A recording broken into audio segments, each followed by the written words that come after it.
Hi అందరికీ నమస్కారం. ఈరోజు నేను మీకు ఎక్స్ప్లెయిన్ చేయబోయే సినిమా పేరు ది ట్రాన్స్లేటర్స్.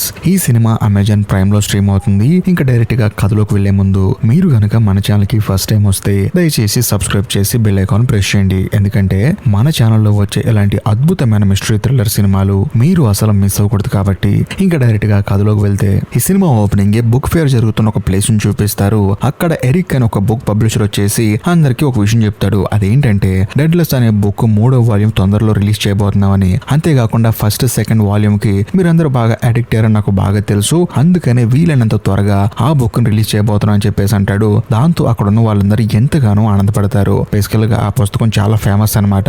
దానికి థర్డ్ వాల్యూమ్ ని ప్రిపేర్ చేస్తూ తొందరలోనే ఆ బుక్ ని తీసుకొస్తామని చెప్పేసి అందరికీ అనౌన్స్ చేస్తాడు. అంతేకాకుండా ఆ పుస్తక రచయితను మాత్రం ఎవరికి తెలియకుండా ఈ ఎరిక్ అనే అతను చాలా సీక్రెట్ గా మెయింటైన్ చేస్తూ ఉన్నాడు. కట్ చేస్తే ఇప్పుడు ఈ డెడ్లెస్ అనే బుక్ ని రకరకాల లాంగ్వేజ్ లో ట్రాన్స్లేట్ చేయడానికి ఆ బుక్ పబ్లిషర్ ప్లాన్ చేస్తాడు. అందుకని ఇతర దేశాల నుంచి చాలా మంది ట్రాన్స్లేటర్ ని ఇన్వైట్ చేస్తాడు. అందులో మొదటగా పోర్చుగల్ నుంచి తెల్మా అని ఒక లేడీని ఇన్వైట్ చేస్తాడు. ఆ తర్వాత డెన్మార్క్ నుంచి హెలెన్ అని ఒక లేడీని ఇన్వైట్ చేస్తాడు. ఆవిడ కూడా ఎయిర్పోర్ట్ కు వచ్చిన తర్వాత తన పిల్లలకు చెప్తుంది, చూడమ్మా పని ముగించుకొని నేను తొందరగా వస్తాను, మీరు డాడీని ఇబ్బంది పెట్టొద్దని చెప్పేసి ఆవిడ కూడా బయలుదేరి వస్తుంది. మరోవైపు ఇంగ్లాండ్ నుండి అలెక్స్ అనే కుర్రాడు వస్తాడు. అంతేకాకుండా జర్మన్ నుంచి ఇంగ్రీడ్ అనే ఆవిడ, స్పానిష్ నుంచి జావేర్ అని అతను, ఇటాలియన్ నుంచి డారియో అని ఒక అతను, గ్రీక్ నుంచి కేథరినోస్ అని అతను, చైనా నుంచి చైన్ అని ఒక అతను, అంతేకాకుండా రష్యన్ నుంచి క్యాథరిన్ ఒక అమ్మాయి వస్తుంది అనమాట. వీళ్ళందరూ ప్రొఫెషనల్ ట్రాన్స్లేటర్స్. ఆ బుక్ ని ఇతర భాషల్లోకి ప్రాపర్ గా ట్రాన్స్లేట్ చేస్తారని చెప్పేసి ఎరిక్ అనే ఆ బుక్ పబ్లిషరు వీళ్ళని హైర్ చేసుకుంటాడు. ఆ తర్వాత వీళ్ళందరూ కలిసి ఫ్రాన్స్ కు వస్తారు. వచ్చిన తర్వాత ఫ్రాన్స్ లోని ఒక పెద్ద మ్యాన్షన్ కు వస్తారు. అది చూడటానికి చాలా విశాలంగా ఉంటుంది, చాలా పెద్దగా ఉంటుంది అనమాట. అక్కడికి వచ్చిన తర్వాత అక్కడ ఒక ఆవిడ వీళ్ళందరినీ రిసీవ్ చేసుకుంటుంది. అంతేకాకుండా వీళ్ళ దగ్గర ఉన్న మొబైల్ ఫోన్స్ అనేది తీసుకుంటుంది, వాళ్ళని లోపల తీసుకెళ్తుంది. బేసికల్ గా వీళ్ళు లోపలికి వెళ్ళిన తర్వాత 60 రోజులు బయటికి రారనమాట. అంతేకాకుండా ఆ బుక్ ఉంది కదా డెడ్లెస్ అనే బుక్, ఆ బుక్ ని వాళ్ళ లాంగ్వేజ్ లోకి ప్రాపర్ గా ట్రాన్స్లేట్ చేయాలి. సో దాంతో అక్కడ ఉన్న ఒక ఆవిడ ఏం చేస్తుందంటే వీళ్ళందరినీ లోపలికి తీసుకెళ్తూ ఉంటుంది. అలా వెళ్ళేటప్పుడు వీళ్ళకి కొన్ని జాగ్రత్తలు చెప్తుంది. ఇప్పుడు మీకు ఫోన్స్, ఆ తర్వాత ఇంటర్నెట్, ఇవేవి సౌకర్యాలు ఉండవు. కాకపోతే మీరు తినడానికి, ఉండటానికి, బాగా ఎంజాయ్ చేయడానికి అన్ని సౌకర్యాలు ఇక్కడ ఉన్నాయి. కాబట్టి మీరేం కంగారు పడకండి అని చెప్పేసి ఆ మ్యాన్షన్ లోనే లోపల తీసుకెళ్తూ ఉంటుంది. ఆ మ్యాన్షన్ లోనే అండర్ గ్రౌండ్ లో ఒక పెద్ద బంకర్ ఉంటుంది. దానిలోకి పాస్వర్డ్ ఎంటర్ చేసి ఈ 9 మందిని తీసుకెళ్తుంది. కాకపోతే ఈ 9 మంది ఏంటంటే ఆ బుక్ వాల్యూమ్ 3 ఎలా ఉంటుందో ఆ స్క్రిప్ట్ మేమే చదవాలని చెప్పేసి వాళ్ళు చాలా ఆతృతగా ఉంటారు. అలా లోపలికి వెళ్ళిన తర్వాత చాలా మంది సెక్యూరిటీలు ఉంటారు, వీళ్ళని చూస్తూనే ఉంటారు. అంతేకాకుండా అక్కడికి ఆ బుక్ పబ్లిషర్ ఎరిక్ వచ్చేసి చెప్తాడనమాట, మీ అందరూ ట్రాన్స్లేటింగ్ లో పెద్ద తోపులైన సంగతి నాకు బాగా తెలుసు, అందుకని నేను మీ 9 మందిని సెలెక్ట్ చేశాను. అంతేకాకుండా ఇక్కడ ఉంచడానికి మెయిన్ రీజన్ ఏంటంటే ఈ బుక్ మీరు రాసేటప్పుడు అంటే ట్రాన్స్లేట్ చేసేటప్పుడు అనుకోకుండా ఇంటర్నెట్ లో లీక్ అవ్వచ్చు. అలా లీక్ అవటం వల్ల కొన్ని కోట్ల రూపాయలు నష్టం వస్తుంది. ఎందుకంటే ఈ బుక్ కోసం బయట చాలా మంది జనం వెయిట్ చేస్తున్నారు. కాబట్టి ఈ బుక్ ని ఎక్కువ లాంగ్వేజ్ లో రిలీజ్ చేయాలని చెప్పేసి ఇలా సీక్రెట్ గా ట్రాన్స్లేట్ చేస్తున్నాను. మీరు దీనికి ఇబ్బంది పడతారన్న సంగతి నాకు తెలుసు, కానీ ఆ బుక్ బయటికి వెళ్తే నేను ఇబ్బంది పడతాను కదా, అందుకని మీరు మీ లాంగ్వేజ్ లో ప్రాపర్ గా ట్రాన్స్లేట్ చేయండి. రోజుకి 20 పేజీలు మాత్రమే ఇస్తాను, వాటిని మీరు ప్రాపర్ గా ట్రాన్స్లేట్ చేయండి. అలా కాకుండా ఏదో ఒక రూపంలో ఈ బుక్ ను గనక బయటికి రిలీజ్ చేశారనుకో మీకు భయంకరమైన శిక్షలు ఉంటాయి. అంతేకాకుండా మీరు జీవితాంతం జైల్లో ఉంటారు. కాబట్టి వెళ్ళి ఎవరి సీట్లో వాళ్ళు కూర్చొని అని చెప్పేసి ఆ 9 మంది ట్రాన్స్లేటర్లని వాళ్ళ సీట్లో కూర్చోబెడతాడు. మనిషికి 20 పేజీలు ఇస్తాడనమాట. వాళ్ళు కూడా ప్రాపర్ గా ఆ 20 పేజీలు చదివి వాటిని వాళ్ళ లాంగ్వేజ్ లోకి ట్రాన్స్లేట్ చేయాలి. సో ఇలా ట్రాన్స్లేట్ చేసేటప్పుడు చుట్టూ చాలా మంది సెక్యూరిటీలు వీళ్ళని అబ్జర్వ్ చేస్తూ ఉంటారు, అంటే చూస్తూ ఉంటారు. మరోవైపు క్యాట్రీనా అనే ఒక అమ్మాయి ఉంది కదా, ఆ అమ్మాయి అయితే ఆ 20 పేజీలు చదివి కళ్ళ నీళ్లు కూడా తెచ్చుకుంటుంది. ఎందుకంటే ఆ 20 పేజీలు చాలా ఎమోషనల్ గా ఉంటాయి అనమాట. ఇంకోవైపు అక్కడ ఉన్న వాళ్ళందరూ బుక్ చదివేసి అంటే 20 పేజీలు చదివేసి వాళ్ళ లాంగ్వేజ్ లో ట్రాన్స్లేట్ చేస్తూ ఉంటారు. కట్ చేస్తే ఆ రోజు సాయంత్రం మళ్ళీ ఎరిక్ వస్తాడనమాట. వచ్చిన తర్వాత ఒక సూట్ కేసు ఓపెన్ చేస్తాడు. అందులో నెక్స్ట్ పబ్లిష్ చేయబోయే ఆ బుక్ ఫుల్ స్క్రిప్ట్ ఉంటుంది. అంతేకాకుండా పక్కన ఏంటంటే కొన్ని లాకెట్లు ఉంటాయి అనమాట. ఒక్కొక్క కంట్రీ సింబల్ వేసి ఉంటుంది. దాన్ని తీసుకెళ్లి వాళ్ళ ల్యాప్టాప్ కనెక్ట్ చేసి వాళ్ళు ట్రాన్స్లేట్ చేసిన ఆ డేటాని అందులో తీసుకుంటాడు. లాక్ వేసి తీసుకెళ్లిపోతాడు అనమాట. అప్పుడు అందులో ఒక అతను లేచి, సార్ ఈ పుస్తక రచయిత పేరేంటి సార్ అని చెప్పి అంటంతో వెంటనే ఎరిక్ ఏమంటాడంటే ఆస్కార్ అని చెప్పి అంటాడు. అసలు ఆస్కార్ అంటే అబ్బాయా అమ్మాయా, ఎక్కడుంటారు సార్ అని చెప్పి అంటంతో అదంతా నీకు అనవసరం, బుక్ రాసిన రచయిత పేరు ఆస్కారు అంతే అని చెప్పి అంటంతో వెంటనే అలెక్స్ అని కుర్రలు లెగుస్తాడు. తానేమంటాడంటే, సార్ ఆస్కార్ అనే రచయిత రాసిన ఆ పుస్తకాన్ని వేరే భాషల్లోకి వేరే దేశాల్లోకి ట్రాన్స్లేట్ చేస్తుంది మేమే కదా, మేమందరం ఆ రచయితను చూడాలనుకోవడంలో తప్పే ఉంది సార్ అని చెప్పి అంటంతో ఎరిక్ ఏమంటాడంటే, చూడండి మీకు ఆ ఆ రచయితని కలవాలని, తనతో మాట్లాడాలని ఆశ ఉండొచ్చు. కానీ ఆ రచయితకి ఇవన్నీ నచ్చాలి కదా. తనకి బయటికి రావడం ఇష్టం ఉండదు. అంతేకాకుండా తన ఫేస్ బయటకు చూపించుకోవడం అస్సలు ఇష్టం ఉండదు. కాబట్టి మీ పని మీరు చేసుకోండి. ఏ రోజైతే ఆ రచయిత మిమ్మల్ని కలవాలంటాడో ఆ రోజు ఖచ్చితంగా మీతో కల్పిస్తానని చెప్పేసి అంటాడు. కట్ చేస్తే ఆ రోజు సాయంత్రం కెట్రినా అనే అమ్మాయిని ఎరిక్ తన ఆఫీస్ రూమ్ లోకి రమ్మంటాడు. దాంతో సరే అని చెప్పేసి ఆ అమ్మాయి వెళ్లి అక్కడ వెయిట్ చేస్తూ ఉంటుంది. కరెక్ట్ గా అదే సమయానికి ఎరిక్ కి ఫోన్ వస్తుందన్నమాట. దాంతో తను పక్క రూమ్ లోకి వెళ్లి ఫోన్ మాట్లాడుతూ ఉంటాడు. ఈ గ్యాప్ లో కెట్రినా ఏం చేస్తుందంటే సూట్ కేసు ఓపెన్ చేస్తుంది. అందులో ఆ బుక్ ఒరిజినల్ కాపీ ఉంటుందన్నమాట. దాన్ని చదువుదాం అనుకునే సమయానికి కరెక్ట్ గా అక్కడికి ఎరిక్ వస్తాడు. వచ్చిన తర్వాత ఏంటండి రమ్మన్నారంట అని చెప్పడంతో ఏం లేదమ్మా, అందరూ వాళ్ళ భాషల్లో ట్రాన్స్లేట్ చేస్తున్నారు కదా, నువ్వు రష్యన్ లాంగ్వేజ్ లో చాలా అద్భుతంగా ట్రాన్స్లేట్ చేశావు, అందుకని అప్రిషియేట్ చేద్దాం అని పిలిచాను తప్ప వేరే ఉద్దేశం లేదని చెప్పేసి క్యాటరీనాకి మందు పోసి కీప్ అప్ అని చెప్పేసి ఆ అమ్మాయిని అక్కడి నుంచి పంపించేస్తాడు. కట్ చేస్తే కథ ఇప్పుడు ఫ్లాష్ బ్యాక్ వెళ్తుంది. అది కూడా కొన్ని నెలలకు ముందు జరిగిన సంఘటన అనమాట. ఈ బుక్ పబ్లిషర్ ఎరిక్ ఏం చేస్తాడంటే సిటీకి దూరంగా ఉన్న ఒక బుక్ షాప్ కి వెళ్తాడు. వెళ్ళిన తర్వాత అందులో ఒక ముసలాయన ఉంటాడు. ఆయన పేరు జార్జ్ అనమాట. ఆయన దగ్గరికి వెళ్ళి, చూడయ్యా, నువ్వు సంపాదించిన డబ్బులతో హ్యాపీగా లైఫ్ ఎంజాయ్ చేయొచ్చు, నువ్వైనా పద్దాకులు ఎందుకు బుక్స్ రాస్తూ ఉంటావు అని చెప్పి అంటంతో ఆయన కూడా ఏమంటాడంటే నాకు కూడా ఎంజాయ్ చేయాలని ఉంది, కాకపోతే ఈ డెడ్లెస్ అనే బుక్ వాల్యూమ్ 3 కంప్లీట్ చేసిన తర్వాత ఖచ్చితంగా అలాగే ఎంజాయ్ చేస్తానని చెప్పి అంటంతో మనకు ఒక విషయం అర్థం అవుతుంది. ఈ పుస్తకం రాస్తుంది ఈ పెద్ద ఆయన అని చెప్పేసి. కట్ చేస్తే కాదు ఇప్పుడు ప్రజెంట్ కు వస్తుంది. ప్రజెంట్ లో ఆ 9 మంది ట్రాన్స్లేటర్లు చక్కగా పొద్దునంతా ట్రాన్స్లేట్ చేస్తూ ఉంటారు. సాయంత్రం బాగా ఎంజాయ్ చేస్తూ ఉంటారు, మందు తాగుతారు. వాళ్ళ లైఫ్ చాలా జాలీగా గడిచిపోతూ ఉంటుంది. కరెక్ట్ గా ఇలాంటి సమయంలోనే ఒక అద్భుతమైన బాంబు వెళ్తుంది. అదేంటంటే పబ్లిషర్ ఎరిక్ ఏమో చక్కగా భోజనం చేస్తున్నప్పుడు సడన్ గా తన ఫోన్ కు మెసేజ్ వస్తుంది. ఆ మెసేజ్ ఏంటంటే, నీ పుస్తకంలో ఒక 10 పేజీలు ఆల్రెడీ ఇంటర్నెట్ లో రిలీజ్ చేశాను, నువ్వు గనక నాకు ఇప్పుడు $5 million ఇవ్వలేదనుకో నెక్స్ట్ 100 పేజెస్ రిలీజ్ చేస్తాను, కాబట్టి చూసుకో అని చెప్పేసి మెసేజ్ వస్తుంది. అది చూసిన తర్వాత ఎరిక్కి బుర్ర బ్లాక్ అయిపోతుంది. వెంటనే 9 మంది ట్రాన్స్లేటర్ని రమ్మంటాడు. వచ్చిన తర్వాత అందరికి జరిగిన విషయం చెప్తాడు. అందరికి ఏం అర్థం కాదు. దాంట్లో ఒక అతను మాత్రం పెద్దగా నవ్వుతాడు. నవ్వి ఇక మీదట ఈ పుస్తకాన్ని డబ్బులు పెట్టి ఎవడు కొనడు అనమాట, అంటే ఈ పుస్తకం ఫ్రీగా ఆన్లైన్ లో అందరు చదువుతారంట అని చెప్పి అనడంతో ఈ ఎరిక్కి కోపం వచ్చేసి ఆ ట్రాన్స్లేటర్ ని తన మనుషులతో కొట్టిస్తాడు. దాంతో మిగిలిన 8 మందికి భయం మొదలైపోతుంది. అదేంట్రా కొట్టిస్తున్నాడు, ఇటు చూడటానికి తేడాగా ఉన్నాడని చెప్పేసి అందరిలో ఒక రకమైన టెన్షన్ మొదలైపోతుంది. ఆ తర్వాత ఎరిక్ ఏమంటాడంటే, ఇక్కడున్న 9 మంది ట్రాన్స్లేటర్లోనే ఎవరో ఒకళ్ళు ఒక 10 పేజీలు బయటకు పబ్లిష్ చేశారు, కాబట్టి ఈ తప్పు చేసిన వాళ్ళు ఎవరో దయచేసి వాళ్ళందరికీ వాళ్ళు బయటకు వస్తే అంత బాగుంటుంది, కానీ లేకపోతే పనిష్మెంట్ ఒక రేంజ్ లో ఉంటుందని చెప్పి అనడంతో అందరూ సైలెంట్ గా అలా నుంచొని చూస్తూ ఉంటారు. దాంతో ఎరిక్ కోపం వచ్చేసి ప్రతి ఒక్క రూమ్ చెక్ చేయండి అని చెప్పేసి వాళ్ళ అసిస్టెంట్ ని ప్రతి ఒక్క రూమ్ చెక్ చేపిస్తూ ఉంటాడు. అంతేకాకుండా ఆ ట్రాన్స్లేటర్లను కూడా ప్రాపర్ గా చెక్ చేస్తూ ఉంటాడు. అలా చెక్ చేసే ప్రాసెస్ లో హెలెన్ అని ఒక లేడీ ఉంది కదా, డెన్మార్క్ నుంచి వచ్చింది. ఆవిడ మంచం మీద ఒక స్క్రిప్ట్ దొరుకుతుంది అనమాట. అది చూసిన తర్వాత అందరూ షాక్ అయిపోతారు. వెంటనే ఎరిక్ వచ్చేసి ఏంటిది అని చెప్పి అడుగుతాడు. దాంతో ఆవిడ ఏమంటుందంటే, చూడండి, అది నా సొంత నవల్ అండి, నేను ఇక్కడ ట్రాన్స్లేట్ కంప్లీట్ అయిన తర్వాత ఖాళీ టైంలో రాసుకుంటున్నాను తప్ప వేరే ఉద్దేశం ఏమీ లేదండి. ఎందుకంటే నాకంటూ ఒక గొప్ప రచయిత అవ్వాలని కోరిక ఉంది, కాకపోతే పెళ్ళైన తర్వాత పిల్లలని చెప్పేసి చాలా ఇబ్బందిగా ఉంది, అందుకని ఇక్కడ ట్రాన్స్లేటింగ్ జాబ్ కి వచ్చాను. ఈ డబ్బులు వచ్చిన తర్వాత ఇంటికి వెళ్ళి ప్రశాంతంగా ఈ నవల్ కంప్లీట్ చేస్తాను, అందులోని ఈ నవల 8 సంవత్సరాల నుంచి రాస్తానని చెప్పి అనడంతో వెంటనే ఎరిక్ నవ్వి, నువ్వు ఇక్కడికి వచ్చింది నా కింద పని చేయడానికి తప్ప నీ నవల కంప్లీట్ చేయడానికి కాదు, నువ్వు ఇక్కడికి వచ్చి నీ పని చేసుకుంటున్నావు కాబట్టి నీకు ఒక శిక్ష విధిస్తున్నానని చెప్పేసి ఆవిడ 8 సంవత్సరాల నుంచి రాస్తున్న ఆ నవలను తీసుకెళ్లి డైరెక్ట్ గా మంటల్లో వేస్తాడు. దాంతో ఆవిడ కూడా ఏమీ చేయలేక అలా సైలెంట్ గా ఉండిపోతుంది. కట్ చేస్తే మరోవైపు ఆ ట్రాన్స్లేటర్లు అందరూ కూర్చొని మాట్లాడుకుంటూ ఉంటారు. మనలో ఎవరో ఒకళ్ళు తప్పు చేశారు, ఆ తప్పుకి అందరూ శిక్ష ఎందుకు అనుభవించాలి, దయచేసి నిజం చెప్పండి, ఎవరో నాకు తెలిసినంత వరకు ఫోన్ లోపల తీసుకొచ్చారని చెప్పేసి చైనా నుంచి వచ్చిన ఒక ట్రాన్స్లేటర్ అంటూ ఉంటాడు. కరెక్ట్ గా అదే సమయంలో ఇంకొక అతను ఏంటంటే చేతికి కట్టు కట్టుకొని ఉంటాడు. ఒకవేళ ఆ కట్టు లోపల డివైజ్ ఏమైనా ఉందా అని చెప్పేసి అందరు కలిసి చెక్ చేస్తారు. కాకపోతే అది నిజంగానే దెబ్బ తగలటం వల్ల కట్టిన కట్టు అనమాట. మరోవైపు అలెక్స్ ని చూపిస్తారు. అలెక్స్ తన రూమ్ లోకి వెళ్ళి చూస్తే రూమ్ అంతా చండాలం చేసి ఉంటారనమాట. ఎందుకంటే ఐరిక్ వాళ్ళ అసిస్టెంట్లు వచ్చి రూమ్ అంతా వెతికారు. కరెక్ట్ గా అదే సమయంలో రూమ్ లోకి క్యాటరీనా వస్తుందన్నమాట. వచ్చిన తర్వాత నాకు నీ మీద డౌట్ గా ఉంది, ఎందుకంటే నువ్వు ప్రొఫెషనల్ ట్రాన్స్లేటర్ కాదు, నిజం చెప్పు, నువ్వే కదా ఎంత చేసిందని చెప్పి అంటంతో అలెక్స్ ఏమంటాడంటే, నేను ప్రొఫెషనల్ ట్రాన్స్లేటర్ కాకపోవచ్చు, కానీ ఈ బుక్ అంటే నాకు చాలా ఇష్టం, అసలు నేను ఇక్కడికి ఎలా వచ్చానని చెప్పేసి తాను ఒక చిన్న ఫ్లాష్ బ్యాక్ చెప్తాడనమాట. అలెక్స్ వచ్చేసి డెడ్లెస్ అనే బుక్ 2 వర్షన్ రిలీజ్ అయినాయి కదా వాల్యూమ్స్, వాటిని ఇంగ్లీష్ లో ఆల్రెడీ ట్రాన్స్లేట్ చేశారు, కాకపోతే వాటిని మళ్ళీ చదివి ప్రాపర్ గా మనోడు అద్భుతంగా ట్రాన్స్లేట్ చేశాడనమాట. అది ఎరిక్ కి నచ్చింది. అంతేకాకుండా ఎరిక్ ఇక్కడికి తీసుకురావడానికి మెయిన్ రీజన్ ఏంటంటే అలెక్స్ ఏంటంటే ప్రాపర్ గా ఆ 2 బుక్స్ చదివేసి వాటిని ట్రాన్స్లేట్ చేసి 3వ బుక్ ఎలా ఉంటుందని చెప్పేసి జస్ట్ ఒక 10 పేజీలు చెప్పాడనమాట. అది విని మనోడికి మైండ్ బ్లాక్ అయిపోతుంది. ఎందుకంటే 3వ వాల్యూమ్ ఒరిజినల్ కాపీ కేవలం ఎరిక్ దగ్గర మాత్రమే ఉంది. కానీ అలెక్స్ మాత్రం ఆ 2 వాల్యూమ్స్ చదివి అందులో ఉన్న క్యారెక్టర్ల బిహేవియర్ ని బట్టి 3వ వాల్యూమ్ ఎలా ఉంటుందని చెప్పేసి తను ఒక ఎగ్జాంపుల్ గా చెప్పాడనమాట. యాజ్ ఇట్ ఈజ్ గా ఒరిజినల్ వాల్యూమ్ లో ఎలాగైతే ఉందో తాను కూడా అచ్చు గుద్దినట్టు అలాగే చెప్తాడు.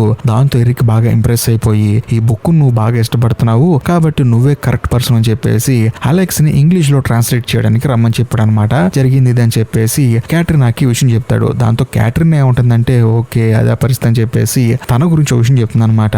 నేను ఆ ఎరిక్ వాళ్ళ రూమ్ లోకి వెళ్ళాను. వెళ్ళి చూస్తే అక్కడ ఒరిజినల్ కాపీ ఉంది. ఫస్ట్ నేను దాన్ని చదువుదాం అనుకున్నాను. దొంగతనం చేయాలని నా ఇంటెన్షన్ కాదు, కానీ ఆ బుక్ 20 పేజీలు చదివితేనే నా కళ్ళలోంచి నీళ్ళు వచ్చేసాయి. ఎలాగైనా సరే టోటల్ బుక్ నేను చదవాలని చెప్పి తన రూమ్ లోకి వెళ్తే ఆ చదివేలోపే తను వచ్చేసాడు. అంతే జరిగిందని చెప్పేసి తన అనుభవాన్ని అలెక్స్ తో షేర్ చేసుకుంటుంది. కట్ చేస్తే ఇప్పుడు కథ ఎరిక్ దగ్గర ఓపెన్ అవుతుంది. ప్రపంచంలో చాలా న్యూస్ పేపర్లో ఈ బుక్ యొక్క పేపర్ లీక్ అయిందని చెప్పేసి అంతా హాట్ టాపిక్ గా న్యూస్ రాస్తారనమాట.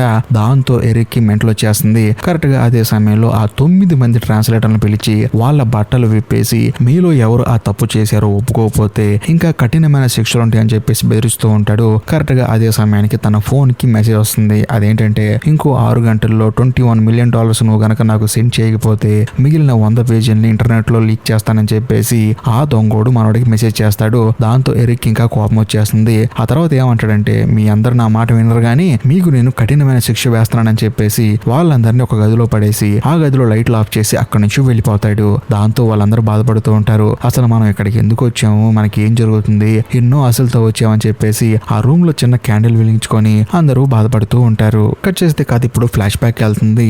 ఎరిక్ ఉన్నాడు కదా, తానేంటంటే ఈ బుక్ రచయిత దగ్గరికి వెళ్తాడు, జార్జ్ దగ్గరికి వెళ్తాడు. వెళ్ళిన తర్వాత ఇప్పుడు నువ్వు రాస్తున్నావు కదా 3వ వాల్యూము, దానికి 9 మంది ట్రాన్స్లేటర్లు పెట్టి ఈ బుక్ ని ప్రపంచవ్యాప్తంగా రిలీజ్ చేస్తున్నానని చెప్పి అనడంతో ఆ జార్జ్ ఏమంటాడంటే సరే చేస్తే చేసావు గానీ ఈ బుక్ నేను నీకు లాస్ట్ గా రాస్తున్నాను, ఇక మీదట నీకు నాకు ఎటువంటి సంబంధం ఉండదని చెప్పి అనడంతో ఎరిక్ కి కోపం వస్తుంది. ఎందుకు అలా మాట్లాడుతున్నావు అని చెప్పి అనడంతో జార్జ్ ఏమంటాడంటే చూడు, నువ్వు ఒకప్పుడు నా దగ్గరికి వచ్చినప్పుడు బుక్స్ మీద చాలా ప్యాషన్ గా ఉండేవాడివి, అంతేకాకుండా ఇలాంటి మంచి కథలు అందరికి వెళ్ళాలని చెప్పి ఆశపడేవాడివి. కానీ రాను రాను ఏమైపోతుందంటే నీ మైండ్ కాస్త బిజినెస్ మైండ్ అయిపోతుంది. ఈ బుక్ నడ్డు పెట్టుకుని డబ్బులు ఎలా సంపాదించాలి అనే ఆలోచన తప్ప ఇలాంటి మంచి కథలు మనం ఇంకెంత మంచిగా ప్రొజెక్ట్ చేయాలి, జనాల్లోకి ఎలా తీసుకెళ్లాలనే ఆలోచన నీకు లేదని చెప్పి అనడంతో ఈ ఎరిక్ గడికి మైండ్ బ్లాక్ అయిపోతుంది. కట్ చేస్తే మరోవైపు ఆ రూమ్ లో ఉన్న 9 మంది ట్రాన్స్లేటర్లు ఒక అతను ఏం చేస్తాడంటే ఒక కత్తి తీసుకొని బుక్ పబ్లిషర్ ఎరిక్ ని చంపేద్దాం చెప్పేసి మెల్లగా వెళ్తూ ఉంటాడు. అలా వెళ్ళేటప్పుడు తనకు తెలిసే విషయం ఏంటంటే అక్కడ హెలెన్ ఊరేసుకొని చనిపోయిందనమాట.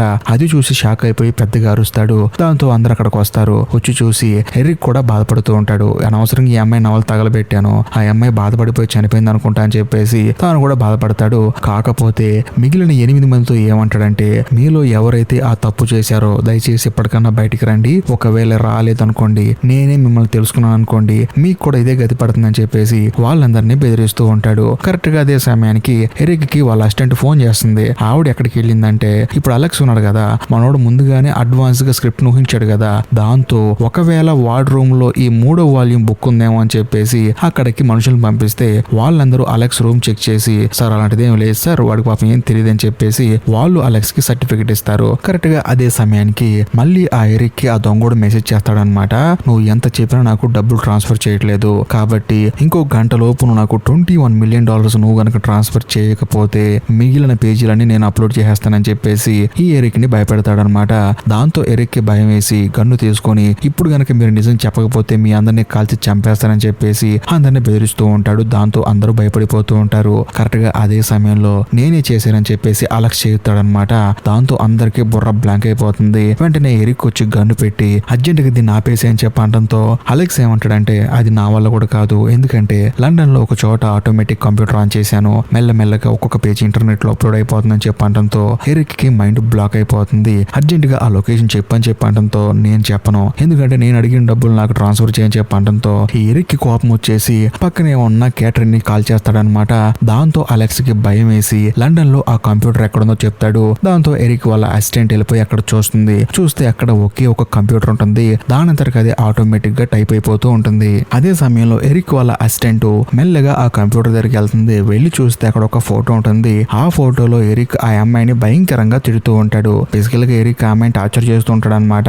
కాకపోతే ఆ అమ్మాయికి ఏమో డబ్బులు అవసరం ఉండి పనిచేస్తూ ఉంటుంది. సడన్ గా తనకు ఆ విషయం గుర్తొచ్చి వీడికి ఇలాగే జరగాలి, వీడు పెద్ద సైకోగాడు అని చెప్పేసి ఆ అమ్మాయి ఎరిక్ కాల్ని కట్ చేస్తుంది. దాంతో ఎరిక్ గాడికి మైండ్ బ్లాక్ అయిపోతుంది. సడన్ గా ఈ అమ్మాయి నాకు హ్యాండ్ ఇచ్చిందండి అని చెప్పేసి ఆ తర్వాత ఎరిక్ ఏం చేస్తాడంటే వీడు డబ్బులు ఇస్తేనే దాన్ని ఆపుతాడని చెప్పేసి తన ఫ్రెండ్ కు ఫోన్ చేసి అర్జెంట్ గా నా అకౌంట్ కి $21 million సెండ్ చేయని చెప్పి అనడంతో తాను కూడా సరే అని చెప్పేసి సెండ్ చేస్తాడు. ఆ తర్వాత ఎరిక్ వెంటనే అలెక్స్ అకౌంట్ కి ఆ డబ్బుల్ని పంపిస్తాడు. కాకపోతే కొంత సమయానికి ఫుల్ బుక్ మొత్తం ఇంటర్నెట్ లో అప్లోడ్ అయిపోతుంది. దాంతో ఎరిక్ కోపం వచ్చేసి ఫోన్ ఇసిరి కొట్టి అలెక్స్ ని గన్నుతో కాల్ చేస్తాడు. కాకపోతే పక్కన ఉన్న వాళ్ళందరూ కలిసి ఎరిక్ కి గన్ను పెడతారనమాట. వీడు వదిలేస్తే అందరిని కాల్చేలా ఉన్నాడు. ఆల్రెడీ తెలిసిపోయింది నిజం, ఆ కుర్రోడే చేశాడని చెప్పి. ఆయన కాల్చాల్సిన అవసరం ఏముంది, అదేదో పోలీసులు పట్టించు కదని చెప్పేసి వదిలేస్తే అందరినీ కాల్ చేస్తాడని చెప్పేసి సెక్యూరిటీ అందరు కలిసి ఎరిక్ కి గన్ను పెడతారు. మరోవైపు అలెక్స్ ని చూపిస్తారు. మనోడు ఇంకా బతికే ఉంటాడు. ఎలా బతికాడని చెప్పేసి చూస్తే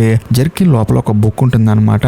ఆ బుల్లెట్ వెళ్లి ఆ బుక్ కు తగులుతుంది. అందుకనే మనోడు బతికి బయటపడ్డాడు. కట్ చేస్తే మరోవైపు క్యాటరిన్ ని చూపిస్తారనమాట. తనని హాస్పిటల్లో జాయిన్ చేస్తారు. తన బ్లడ్ బాగా లాస్ అవటం వల్ల హాస్పిటల్లో ట్రీట్మెంట్ తీసుకుంటూ ఉంటుంది. ప్రాణానికి అయితే ఎటువంటి ఇబ్బంది లేదు. అదే సమయంలో అలెక్స్ క్యాటరిన్ తో ఏమంటాడంటే నేను వెళ్లి పోలీస్ స్టేషన్ లో ఉన్న ఎరిక్ ని మీట్ అవుతానని చెప్పేసి వెళ్లి తనని మీట్ అవుతాడు. బేసికల్ గా క్యాటరిన్ ని కాల్చాడు కదా ఎరిక్, అందుకని తనని పోలీసులు అరెస్ట్ చేస్తారు. దాంతో తన దగ్గరికి వెళ్లి మీట్ అవుతాడు. అప్పుడు ఆ ఎరిక్ ఏమంటాడంటే నిజం చెప్పు, నువ్వు ఇక్కడికి రాకముందే ఆ ఒరిజినల్ కాపీని దొంగతనం చేసావు కదా అని చెప్పి అనడంతో అలెక్స్ నవ్వుతాడనమాట.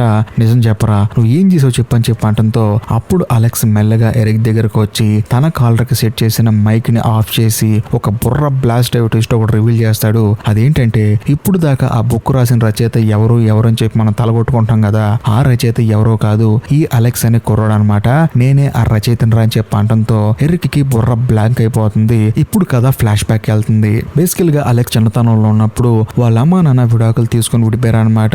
ఎప్పుడు చూసినా గొడవలు పడుతూనే ఉంటారు. దాంతో మనోడికి బుక్స్ చదవటం అనే ఒక ఇష్టం మొదలైంది. అలా చదువుతూనే ఉండేవాడు. ఇష్టం వచ్చిన కథలు రాస్తూనే ఉండేవాడు. ఇంకా ముఖ్యంగా జార్జ్ అనే పెద్ద ఆయన కదా బుక్ స్టాల్ పెట్టుకుని ఆయనకి బాగా క్లోజ్ అయిపోతాడు. ఆయన కూడా పిల్లాడు బుక్స్ చదువుతున్నాడు కదా అని చెప్పేసి తనకు నచ్చిన బుక్ తీసుకొని చదవమనేవాడు. అలా చదువుతూ తాను ఒక అద్భుతమైన నవల రాస్తాడు. అదే డొడ్లెస్ అనమాట. అది రాసిన తర్వాత జార్జ్ అనే ఆ పెద్ద ఆయన చదివి ఇది చాలా బాగుంది, దీన్ని పబ్లిష్ చేస్తే బాగుంటుందని చెప్పి అనడంతో నాకు రచయిత అవ్వాలని కోరుకుంది కానీ నా పేరు మాత్రం అస్సలు బయటికి తెలియకూడదు అని చెప్పి అనడంతో ఆయన ఏమంటాడంటే సరే బుక్ అయితే కంప్లీట్ చేసావు కదా, నేను పబ్లిషర్కి ఇచ్చి పబ్లిష్ చేపిస్తానని చెప్పి అనడంతో అలెక్స్ కూడా సరే అంటాడు. ఆ పబ్లిషర్ ఎవరో కాదు ఎరిక్ అనమాట. మనోడు ఏంటంటే వాల్యూమ్ 1 వాల్యూమ్ 2 బాగానే పబ్లిష్ చేస్తాడు. కాకపోతే రాంగ్ వేలో పబ్లిష్ చేసి దాని మీద అతి భయంకరంగా డబ్బులు సంపాదిస్తూ ఉంటాడు. ఒకనొక సందర్భంలో అసలు ఆ బుక్ కాస్ట్ ని హై రేట్ లో పెంచేస్తాడు అనమాట. ఈ అలెక్స్ ఏంటంటే ఆ బుక్ ప్రతి ఒక్కళ్ళు కొనుక్కొని చదువుకోవాలి అనే ఇంటెన్షన్ తో రాశాడు. దాంతో అలెక్స్ కి కోపం వచ్చేసి డైరెక్ట్ గా జార్జ్ దగ్గరకు వచ్చి చూడు వాడు డబ్బులను పడి చేస్తున్నాడు గానీ దయచేసి 3వ వాల్యూమ్ మాత్రం వాడికి ఇవ్వ, మాకు కాంట్రాక్ట్ కట్ చేసుకో అని చెప్పి అనడంతో ఆయన కూడా సరే అని చెప్పేసి కాంట్రాక్ట్ కట్ చేస్తా అన్నాడు. బేసికల్ గా ఎరిక్ కి ఆ తర్వాత జార్జ్ కి గొడవైంది ఇక్కడే. నేను నీతో కాంట్రాక్ట్ కట్ చేసుకుంటున్నానని చెప్పి అనడంతో ఆ ఎరిక్ ఏమంటాడంటే ముందు 3వ వాల్యూమ్ కంప్లీట్ చేయి, మన ఇద్దరం తర్వాత చూసుకుందాం చెప్పి అంటాడు. గానీ ఈ 3వ వాల్యూమ్ కంప్లీట్ అవ్వక ముందే పబ్లిక్ గా బుక్ ఫేర్ లో అనౌన్స్ చేస్తాడు, నేను ఇలాగా 3వ వాల్యూమ్ రాపిస్తున్నాను, రిలీజ్ చేయబోతున్నాను అని చెప్పేసి తన పబ్లిసిటీ తాను స్టార్ట్ చేస్తాడు. అక్కడే ఉన్న అలెక్స్ కి చూసిన తర్వాత మైండ్ బ్లాక్ అయిపోతుంది. అదేంటి ఆ పెద్ద ఆయన ఏమో వీడితో కాంట్రాక్ట్ కట్ చేసుకున్నా అన్నాడు, వీడేమో అసలు నవల కంప్లీట్ అవ్వకుండానే 3వ వాల్యూమ్ రిలీజ్ చేస్తున్నాను వెయిట్ చేయకుండా అని చెప్పేసి వాడికి వాడు పబ్లిసిటీ చేసుకుంటున్నాడు అని చెప్పేసి హీరోకి ఆశ్చర్యం వేస్తుంది. కట్ చేస్తే కాదు ఇప్పుడు ప్రజెంట్ కి వస్తుంది. ప్రజెంట్ లో ఎరిక్ మైండ్ బ్లాక్ అయిపోయి అలాగే అలెక్స్ వైపు చూస్తూ కూర్చొని ఉంటాడు అనమాట. కానీ తానేమంటాడంటే నువ్వు కాదు రాసిందని చెప్పేసి అంటూ ఉంటాడు. మరి ఎవరు రాశారని చెప్పేసి అలెక్స్ అడిగితే ఆ జార్జ్ అనే వాడు రాశాడు, వాడిని నేను బుక్ స్టాల్ లోనే చంపేశానని చెప్పి అంటాడు. కట్ చేస్తే కథ ఇప్పుడు ఫ్లాష్ బ్యాక్ వెళ్తుంది. బేసికల్ గా ఆ జార్జ్ అని ఆయన పెద్ద బుక్ స్టాల్ పెట్టుకున్నాడు కదా, అక్కడికి ఎరిక్ వెళ్తాడు. వెళ్ళిన తర్వాత ఆయన చెప్తాడు, నీకు నేను 3వ వాల్యూమ్ పర్మిషన్ ఇవ్వను, ఎందుకంటే నువ్వు దాన్ని మిస్యూజ్ చేసుకుని దాని మీద డబ్బులు సంపాదించుకుందాం అనుకుంటున్నావు అని చెప్పి అనడంతో ఎరిక్ కి కోపం వచ్చేసి ఆ పెద్ద ఆయన్ని పైనుంచి దూహేస్తాడు. దాంతో ఆయన చనిపోతాడు. ఆ తర్వాత కంప్లీట్ అయిన ఆ బుక్ ఒరిజినల్ కాపీని తీసుకొని బుక్ షాప్ మొత్తానికి నిప్పంటిచ్చేసి తగలబెట్టి ఫైర్ యాక్సిడెంట్ వల్ల ఆయన చనిపోయాడని చెప్పేసి క్రియేట్ చేసి ఆ ఒరిజినల్ కాపీ పెట్టుకొని డైరెక్ట్ గా 3వ వాల్యూమ్ రిలీజ్ చేస్తానని చెప్పేసి అనౌన్స్ చేశాడు. ఇది జరిగింది. కట్ చేస్తే కాదు ఇప్పుడు ప్రెజెంట్ కి వస్తుంది. ప్రెజెంట్ లో ఎరిక్ ఏంటంటే తన కాలర్ కొన్న మైక్ లో ఆ జార్జ్ ని చంపింది నేనే అని చెప్పి ఒప్పుకున్నాడు కదా, దాంతో పోలీసులు ఆశ్చర్యపోతారు. కాకపోతే ఆ ఒరిజినల్ కాపీ రాసింది అలెక్స్ అని తెలియదు, ఎందుకంటే అప్పుడు మైక్ మీద చేసాడు కదా, దాంతో పోలీసులు కనపడలేదు. వెంటనే పోలీసులందరూ లోపలికి వచ్చేసి ఎరిక్ ని అరెస్ట్ చేస్తారు. ఎందుకంటే తన తప్పు తానే ఒప్పుకున్నాడు కాబట్టి తనని ఇంకా జైలుకి పంపిద్దామని చెప్పేసి వాళ్ళు కన్ఫర్మ్ చేసుకుంటారు. తన ఆడియోని ప్రూఫ్ గా యూజ్ చేసుకుంటారు. ఆ తర్వాత అలెక్స్ నవ్వుకుంటూ బయటకు వస్తూ ఉంటాడు. బేసికల్ గా అలెక్స్ ఇదంతా చేయడానికి మెయిన్ రీజన్ ఏంటంటే ఎరిక్ ని జైలుకి పంపించడానికి కాదు, తనకి ఎంతో ఇష్టమైన ఆ బుక్ స్టాల్ జార్జ్ ని చంపేశాడని, ఇక మీద తనకు దూరం అయిపోయాడని చెప్పేసి ఆ బాధతో ఎరిక్ ఇలాంటి పని చేశాడని చెప్పి ప్రపంచానికి తెలియాలని చెప్పి హీరో ఇంత పని చేశాడు. అది సంగతి. ఇంతటితో సినిమా కూడా అయిపోతుంది. సో ఈ సినిమా మీకు నిజంగా నచ్చితే లైక్ చేయండి, అంతేకాకుండా మీ ఫ్రెండ్స్ కి షేర్ చేయండి. మరీ ముఖ్యంగా మన ఛానల్లో మీరు ఎలాంటి సినిమాలు చూడాలనుకుంటున్నారో వాటి పేరు మెన్షన్ చేయండి, కుదిరినప్పుడు చేస్తాను. ఇంకా లాస్ట్ అండ్ ఫైనల్ గా నేను మీకు చెప్పొచ్చేది ఏంటంటే ఇప్పటికీ మీరు మన ఛానల్ సబ్స్క్రైబ్ చేసుకోకపోతే దయచేసి సబ్స్క్రైబ్ చేసి బెల్ ఐకాన్ ప్రెస్ చేయండి. బాయ్.